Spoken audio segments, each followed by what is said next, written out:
evening, everyone. It is Monday, so it is sports rundown time. I am Kadarius Washington, and it is a pleasure to have you in as we look back at some of the big storylines in sports. And now, if you don't mind, we're going to get to the news. Well, friends, I have some good news and some bad news. Bad news is we just saw our last football game, college or pros, until August. But the good news is we don't have to hear the word three-peat or worry about the trademark of three-peat for another month. But a little bit more on that later. So the Super Bowl was played last night, and all I gotta say is this. Eagles dominated and the Chiefs did nothing. That's the sports rundown. Stay tuned for the unrivaled rundown. Good night, everyone. I mean, I could just end the show right there. But I'm having too much fun, so I'm going to keep going. But yeah, the Eagles absolutely dominated in this game. I don't think anybody had on their bingo card or their Super Bowl squares or whatever y'all play. I don't think anybody had Eagles blowout win on their radar. I mean, the Eagles took down the Chiefs yesterday 40-22, and the story of this game really was the defense. I mean, the defense for Philly absolutely had their way with the Kansas City Chiefs. And Jalen Hurts, and we talked about this last week. I said the way the Eagles win this game is if Jalen Hurts wins this game through the air, and boy did he deliver on that yesterday.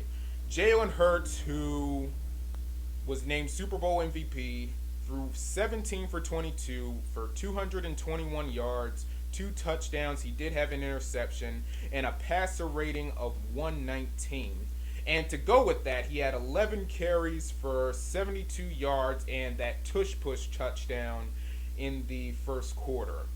And Saquon Barkley, who I didn't think was going to have a dominant game, he was kind of quiet in this game. He had only 25 carries for 57 yards, but he did become the first running back to rush for over 2,500 yards in a single season with regular season yards and postseason yards combined.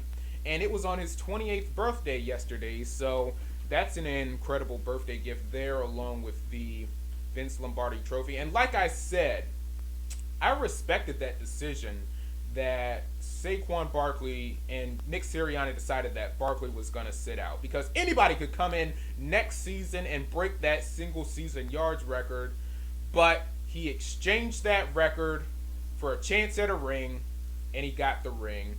And I know this, Giants fans, I mean, my gosh, Giants fans must have had a really, really tough time sleeping last night.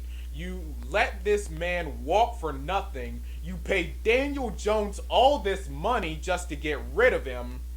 And in turn, Saquon Barkley in just one season goes to Philly and goes to your division rival Philly nonetheless and wins the Super Bowl. So Giants fans, I know y'all gotta be sick right now. I mean, that is just crazy. Devontae Smith, he had a pretty good game. He had 4 receptions for 69 yards and a touchdown, including that 46-yard touchdown in the third quarter that pretty much drove the dagger in the Chiefs. And A.J. Brown, I mean, Titans fans too, along with the Giants fans, Titans fans, you gotta be feeling kind of sick right now, because with the A.J. Brown team back in 2018 or 19, I believe, this team with Marcus Mariota, well, not Marcus Mariota, but Ryan Tannehill and A.J. Brown went all the way to the AFC Championship game, losing to Mahomes. But nevertheless, A.J. Brown, 3 receptions for 43 yards and a touchdown. And like I said at the beginning, the story of this game was the Eagles' defense. I mean, combined, they had 6 sacks and 3 turnovers, including 2 Patrick Mahomes picks and a forced fumble, which is crazy at the end of the game. And Cooper DeJean had a 38-yard pick six, and it was also his birthday. He was turning 22, so congratulations to him.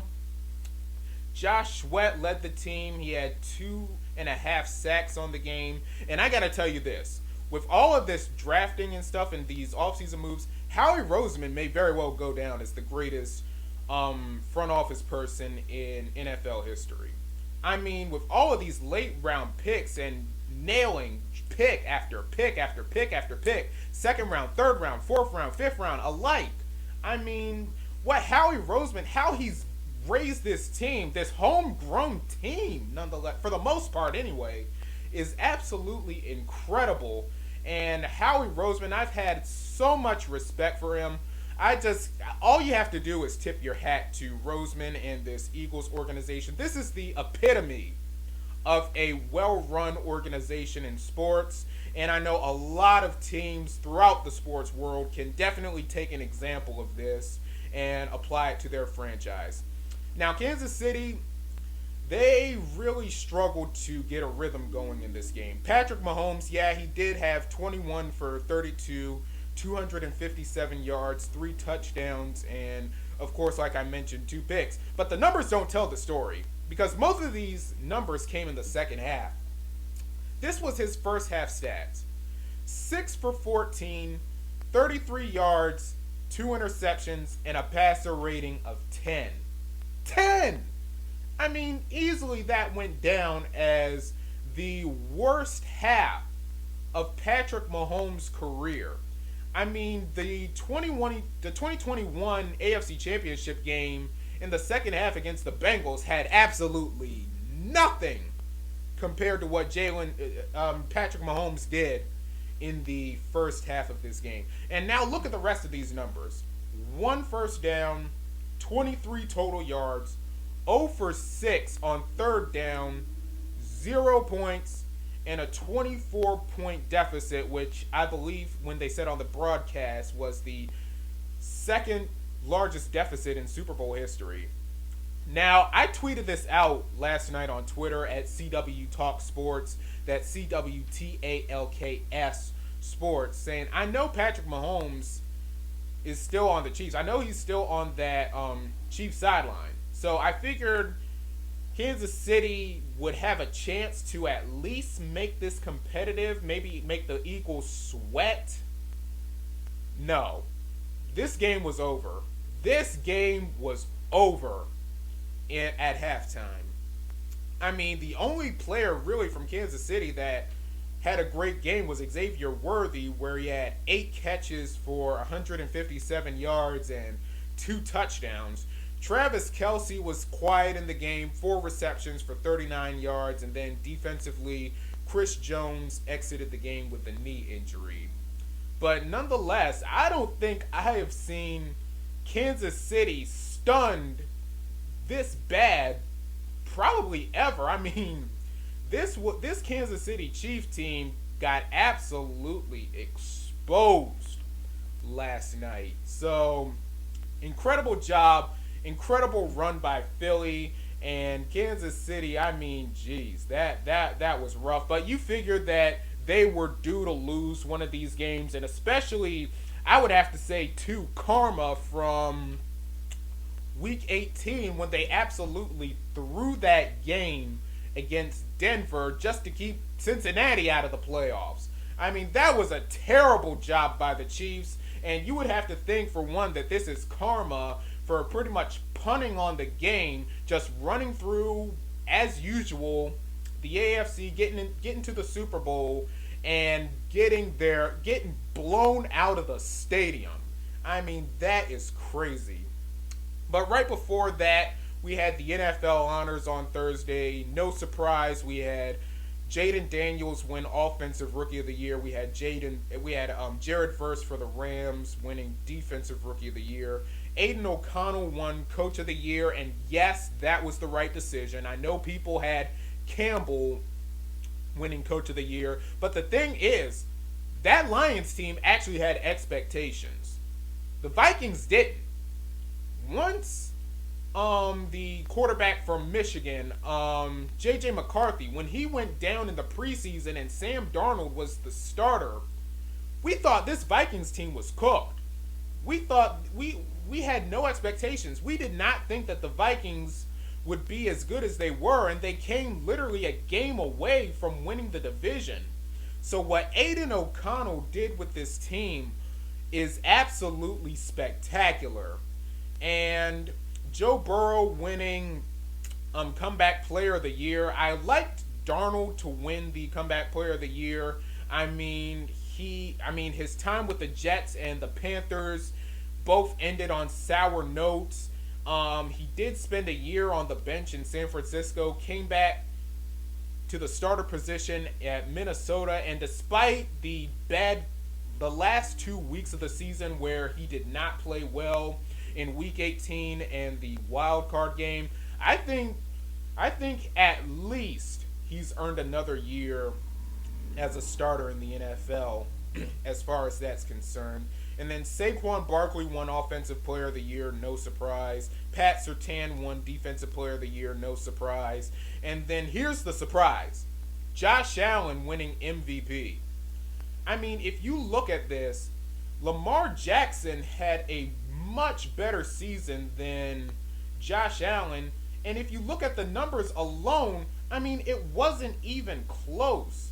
I mean, you would have to think that voter fatigue did play a role in this, because he did win back-to-back MVPs. And if you've been looking at this long enough and you don't think that voter fatigue had a role to play in Josh Allen winning MVP, you're not paying attention. I mean, look at Lamar Jackson's stats.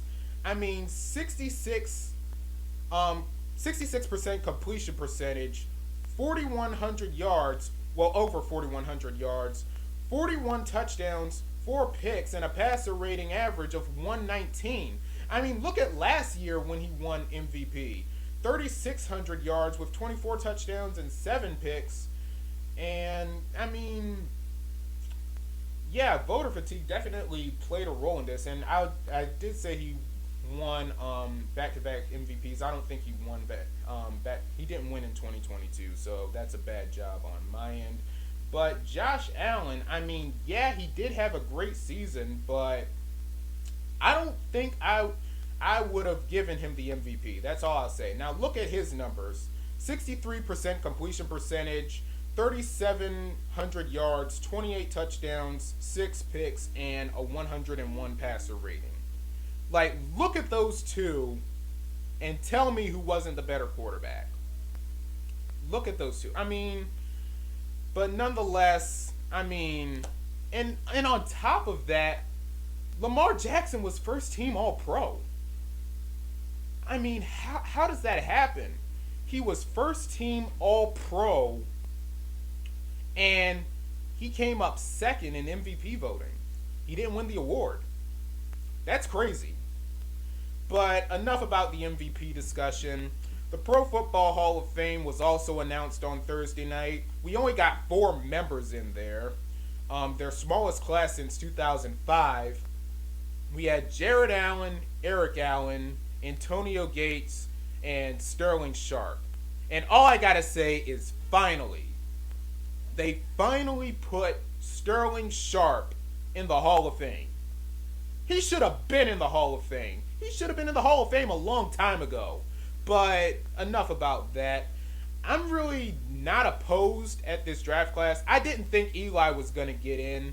He's going to get in eventually, but he was definitely not a first ballot Hall of Famer, if you ask me. And I'll put it like this, and this is what I believe a couple of the Hall of Fame voters said about Eli. He had Hall of Fame moments, but he was not a Hall of Fame player. I mean, yeah, he did have the 2 Super Bowls against Tom Brady, but outside of that, he was a career 500 quarterback.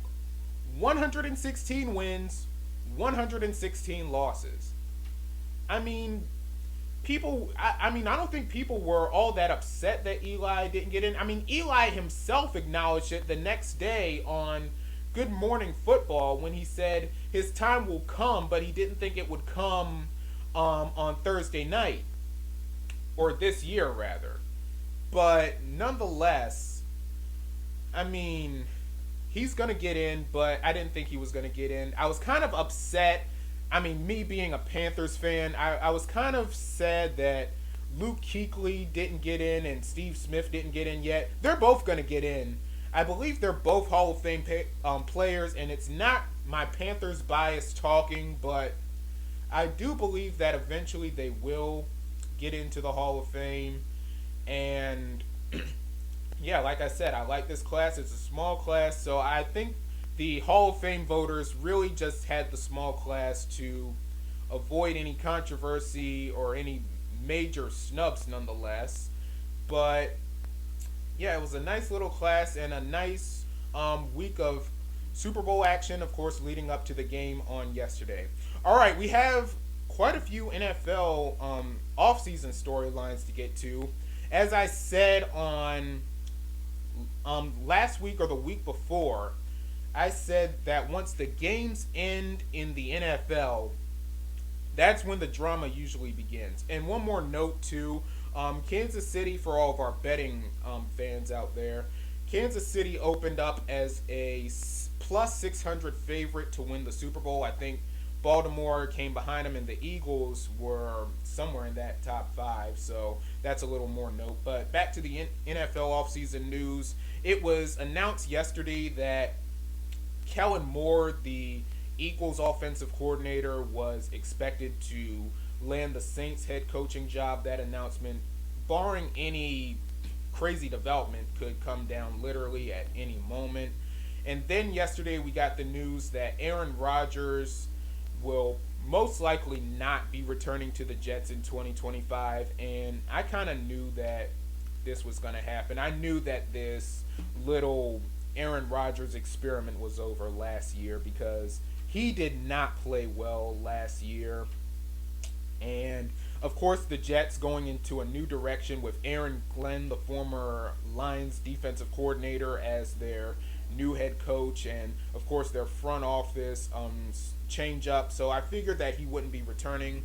And the 49ers, this was no surprise to me either, that the 49ers gave Deebo Samuel permission to seek a trade because they're going into a season where Brock Purdy, this was a contract year for Purdy, so they're going to figure out how to pay him. They just paid Brandon Ayuk. I believe that they have somebody else due for a new contract. Trent Williams, yeah, I think he's due for another contract. So the 49ers, I mean, this is something that you see throughout sports where unfortunately you have to say goodbye to some of your best players due to salary cap. Unlike baseball, this is a salary cap league, so you can't really pay everybody, unfortunately. So that's pretty much going to be the end of Deebo Samuel as far as the 49ers are concerned.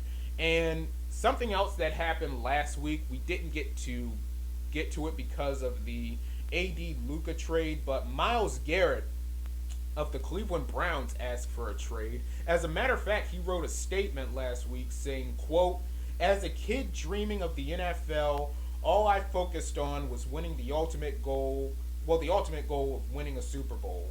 And that goal fuels me today more than ever.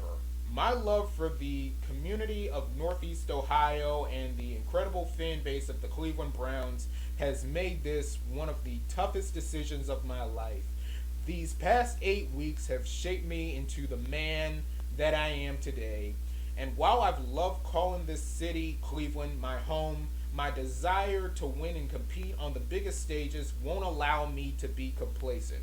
The goal was never to go from Cleveland to Canton. It has always been to compete for and win a Super Bowl," end quote. So I guess Myles Garrett finally realized that the Cleveland Browns are physically and mentally incapable of winning a Super Bowl. I mean, once again, the Cleveland Browns are a long ways to go of being Super Bowl contenders, let alone playoff contenders.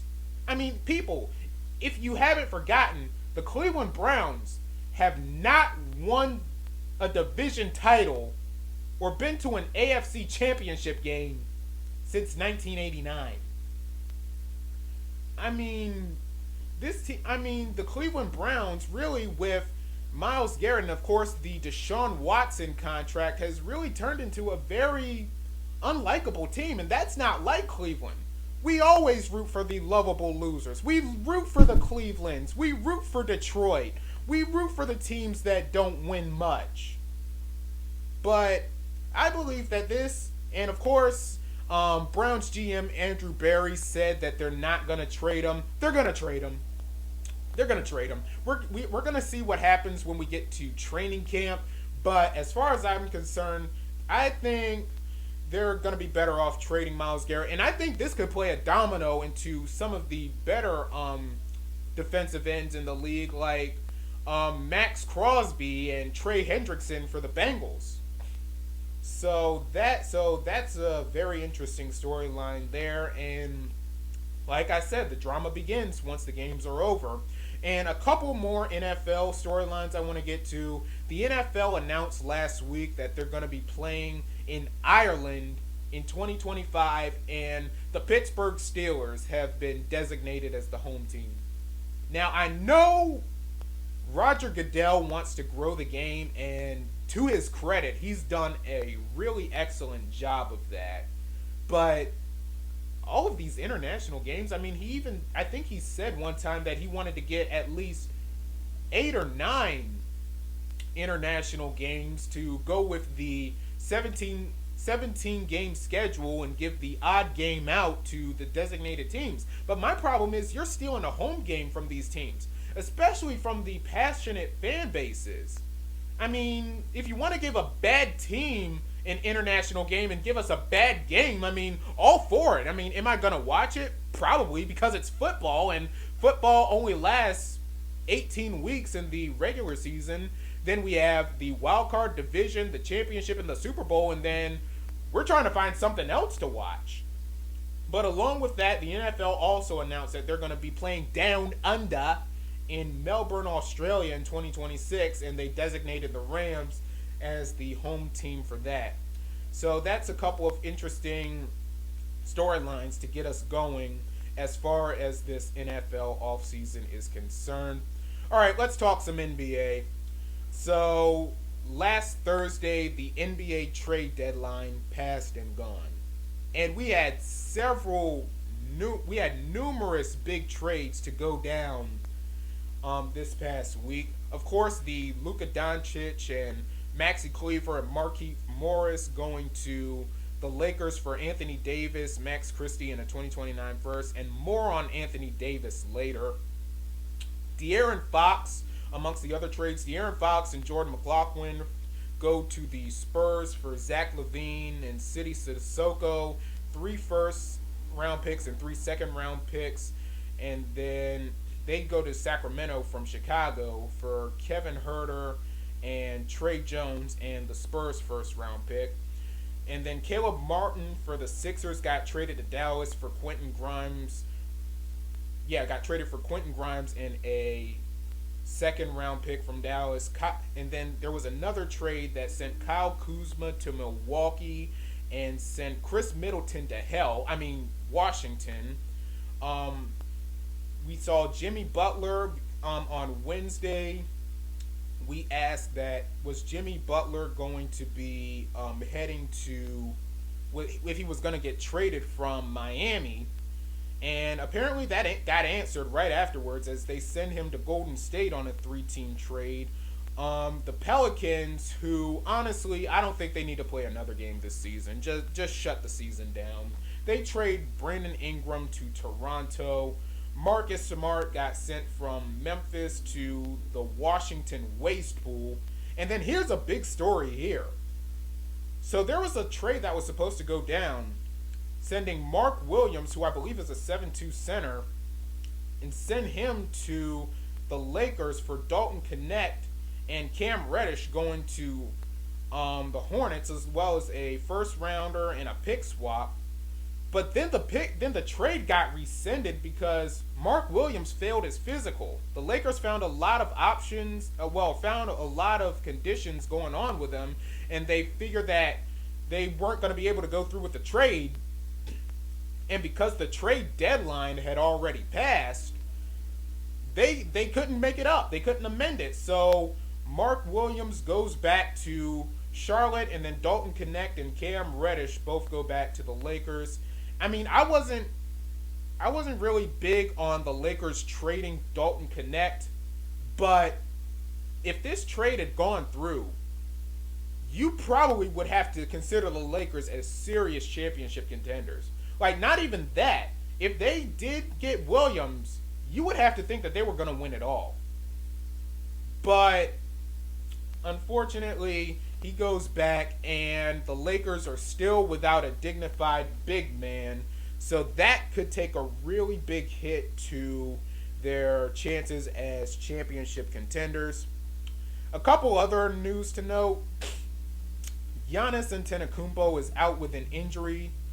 And so Trae Young, who was upset, and rightfully so, that he got once again snubbed for an All-Star appearance, he's going to be back at the All-Star game. I mean, it's crazy to think about how Trae Young always finds his way into these All-Star games. Like, whenever a player goes out, Trae Young is always the first option in. I mean, albeit, I wish it was under better circumstances, but I'm happy to see that Trae Young is finally back in the All-Star game where he needs to be. And Anthony Davis, I mean, you've got to be kidding me. He's out multiple weeks with an abductor strain in his first game as a Mav.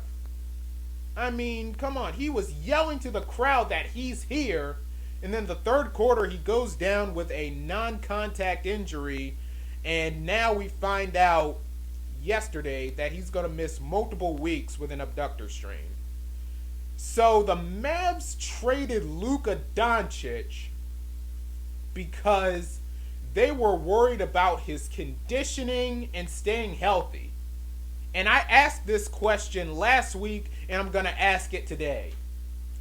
They really thought Anthony Davis was a better option? I mean, I get the defense. I mean, I get it defensively, from a defensive standpoint, but you really think that Anthony Davis, I mean, a player with an injury history like Anthony Davis? I mean, come on. But right now, you have to think that this trade is already looking bad for Nico Harrison, who even said that he had to up his security presence due to the trade. You had Mavs fans outside the stadium on Saturday chanting "sell the team" and chanting Luka's name and pretty much holding a funeral for the Mavs. I mean, pretty much considering their season over.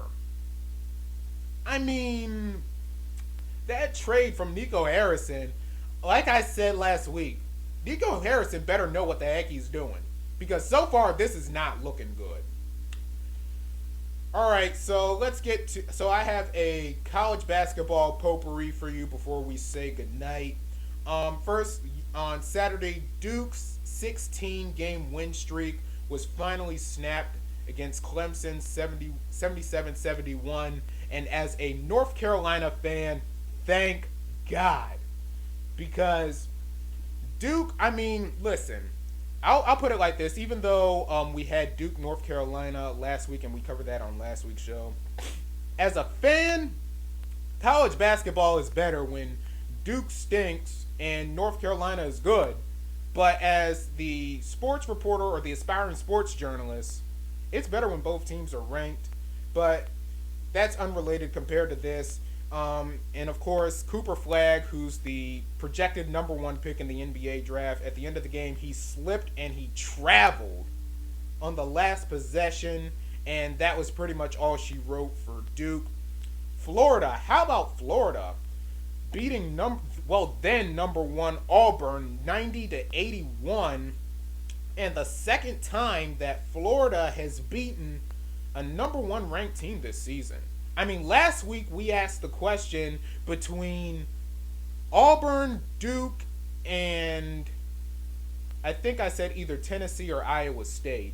Which one was the better team? Which team was the favorite to win it all, or should we consider to be the favorite to win it all? And Florida, they've just been giant killers. Like I said, it's the second time they beat a number one ranked team this season.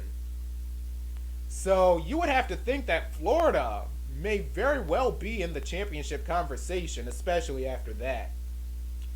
All right, and of course, last week, St. John's beat UConn 68-62, and UConn drops out of the top 25.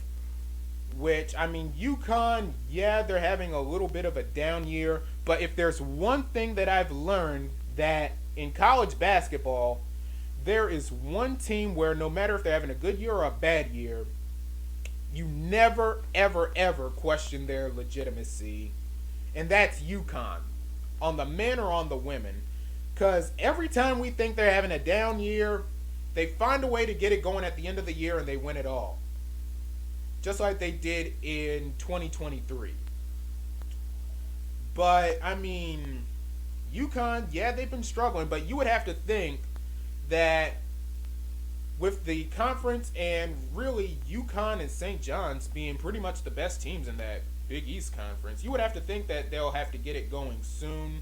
And Iowa State, who was at one point the number 3 team in the nation, ended their 3-game losing streak against TCU, 82-52. And of course, the big story: Mike Woodson, is stepping down as the Indiana head coach at the end of the season. And a couple of women's college basketball notes. On Thursday, we might have saw probably the game of the year, as Tennessee took down UConn 80-76, getting their first win over the Huskies since 2007. Now, I gotta say this. I really, really love Kim Caldwell. I mean, she is an incredible coach. UConn Lady Vols basketball is back. I mean, and like I said last week, she's just the woman for the job. And what she's done with this team in just one season, I mean, it's absolutely incredible. And I gotta say this, her 5-player hockey-like substitutions, oh my gosh, they are so much fun to watch. This Tennessee team all around is so much fun to watch, and Kim Caldwell, I just can't say enough about her. I really love Kim Caldwell. And as far as UConn is concerned, Paige Becker struggled in the game. Like, I mean, that's all it is to it. Sarah Strong, I mean, late in the game, she made a couple of freshman mistakes. I mean, Sarah Strong and freshman mistakes don't even belong in the same sentence. But that's pretty much what we saw on Thursday night in the game. And like I said, Becker struggled, and Gino Auriemma was kind of outspoken about that. But nonetheless, huge win for Tennessee. And UConn, they have a pretty big matchup coming up on Sunday against South Carolina, who lost to Texas 66-62. And I gotta say this about that Texas-South Carolina game. The officiating in that game was absolutely horrendous. I mean, terrible officiating. 16 personal fouls in the first quarter alone. And after the first quarter, Dawn Staley was pretty upset about how the officiating had gone in the game, and rightfully so. I mean, that was just horrible officiating by the refs in that game. 38 personal fouls overall in the game. But a storyline in this, neither team shot the ball well from the free throw line. South Carolina only shot 65% from the field, and Texas shot 67% from the field. So nobody really took advantage there. And Madison Booker, she was absolutely incredible. She was stellar in that game. She did not play well her first game against South Carolina, But she absolutely responded in this second game. 20 points and 11 rebounds. And Kyla Oldacre, she was incredible in the game too, having 13 points and 6 rebounds of her own. I mean, she was such a disruptor for the game. I mean, she was pretty much having her in the paint. I mean, it was just incredible seeing Texas, and you would have to think that now Texas is definitely in line to potentially be a 1 seed. I mean, a 1 seed or a 2 seed, but now they're in the mix for the SEC regular season title. And I'll say this Tennessee team and this Texas team, they have the potential to do some damage. That's all I'll say about that. And then another storyline that I paid attention to, Michigan got another ranked win against Michigan State, 71-61. And I really like that Michigan team too, with the freshman, I believe, Silas Swords. But back to the UConn South Carolina game, we're going to be seeing those two sensational freshmen in Sarah Strong and Joyce Edwards taking on each other. So that's going to be a fun thing to watch as far as women's college basketball is concerned. And the best news that I heard all day yesterday, pitchers and catchers are reporting to spring training this week. Baseball's back, baby. I love me some baseball, and once the NFL is over with, the next thing that we have to look forward to, not just the NBA, not just the NCAA tournament coming up, and not just hockey, but spring training and the start of baseball season. I mean, as a sports fan, you definitely have to love it. Well, friends, that's going to do it for the sports rundown. Be sure to follow me on Twitter or X at CW Talk Sports. That's CWTALKS Sports. And be sure to like, comment, and subscribe to my page. And click on the notification bell, as outside of Mondays and Tuesdays, I literally just post at random. Like, whenever news breaks, there's going to be a chance that I'll be on for that. So go ahead, like, comment, subscribe, follow me on Twitter. Stay tuned for a very rare, unrivaled rundown on a Monday. Stay tuned for that. Good night, everyone.